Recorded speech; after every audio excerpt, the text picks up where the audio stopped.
Now I lay me down to sleep. Now I lay me down to sleep. I pray the Lord my soul to keep. I pray the Lord my soul to keep. Thy love guard me through the night, Thy love guard me through the night, and wake me with the morning light.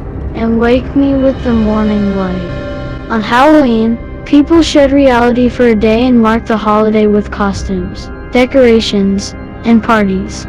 Creepy legends and characters have evolved based on real, terrifying events. And the Halloween tradition of confronting the dead has led to legions of ghost stories and hoaxes. Let's start with the fear of vampires. During the 19th century, the spread of tuberculosis, or consumption, claimed the lives of entire families in Rhode Island, Connecticut, Vermont, and other parts of New England. Before physicians were able to explain how infectious diseases were spread, hopeless villagers believed that some of those who perished from consumption preyed upon their living family members. This spurred a grim practice of digging up the dead and burning their internal organs. More than 200 years after the Salem witch trials, ripples of another hysteria struck New England, the fear of vampires. During the 19th century, the spread of tuberculosis, or consumption, claimed the lives of entire families in Rhode Island, Connecticut, Vermont, and other parts of the Northeast. Between 1786, when health officials first began recording mortality rates, and 1800, the disease claimed 2% of New England's population. The death toll was not only terrifying, it was also a horrific way to die. Consumptives lost weight, coughed up blood, their skin turned ashen, and sometimes died a slow death, almost as if something was sucking the life out of them. At a time when physicians were unable to explain how certain infectious diseases were spread, hopeless villagers believed that some of those who perished from consumption preyed upon their living family members. To prevent an ongoing vampire attack and the disease from spreading, panicked citizens dug up bodies and performed various rituals, including burning internal organs. One such exhumation took place in March 1892 at the Chestnut Hill Cemetery in Exeter, Rhode Island. Local people brought shovels and picks and, together, exhumed the corpses of Mary Brown and her daughters, 20-year-old Mary Olive and 19-year-old Mercy Lena. Each of the women had grown sickly, wasting away and eventually succumbing to a mysterious affliction. Doctors thought they knew the cause of death, but the concerned citizens had another theory. George Brown was among those who believed something more might be lurking on his farm. Shortly after Mercy Lena passed away, his son Edwin fell ill too. Desperate to save the last of his kin, George gave the townspeople permission to dig up the bodies of his wife and daughters. Once on Earth, the crowd discovered that the corpses of Mary and Mary Olive had rotted away.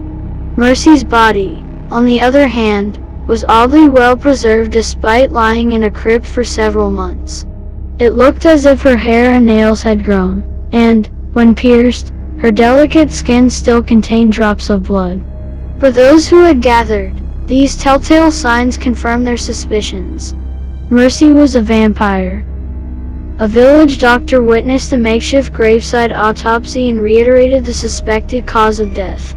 He explained how the cold New England weather would have kept her body preserved. The townspeople wouldn't listen. Panicked, they removed Mercy's heart and burned it on a nearby rock. It is believed that, in ritualistic fashion, Edwin then consumed the ashes. Unfortunately, it did nothing to slow the progression of his illness. The young sales clerk died a few months later. The Brown exhumations in Rhode Island, known then as the vampire capital of America, was just one among tens of similar exhumations throughout New England at the time. Bram Stoker, perhaps feeding on these fears, published his novel, Dracula, in 1897. He described the vampire character as a spectral being or ghost possessing a human body who left the grave at night to suck the blood from the living. The vampires feared in New England took on a less fantastical but still terrifying form. The authentic image of New England's vampires would be a corpse that did not appear to have been completely decomposed, one that had fresh, that is, liquid, blood in its heart or other vital organs, which indicated that the corpse had been inhabited by some sort of evil, spiritual, not corporeal, that was draining the life from living family members, says Michael Bell, a folklorist and author of the book Food for the Dead, on the trail of New England's vampires. People believe that the spiritual connection that some suspected vampires had with their living relatives allowed them to gain access to their victims without even leaving their graves. The practice of exhuming the deceased to halt the evil practice of vampires was likely introduced to New England by traveling healers from Eastern Europe and Germany. One clue, says Bell, is a 1784 letter to the editor published in a Wellington, Connecticut newspaper in which a town official complained about a foreign quack doctor who was promoting the consumption ritual and had induced the townsmen to exhume the bodies of two of his children. Bell has documented over 80 vampire rituals in New England, and continues to uncover new cases. He estimates the practice began no later than 1784 and persisted through at least 1892. The evidence also suggests that this practice was known and accepted, and sometimes actually endorsed, by the community at large, by town authorities and even by clergymen.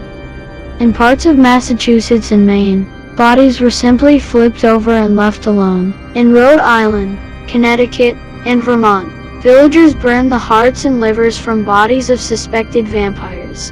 In the 1990s, archaeologists discovered 29 skeletons in a gravel pit in Griswold, Connecticut, which had once served as a colonial-era graveyard.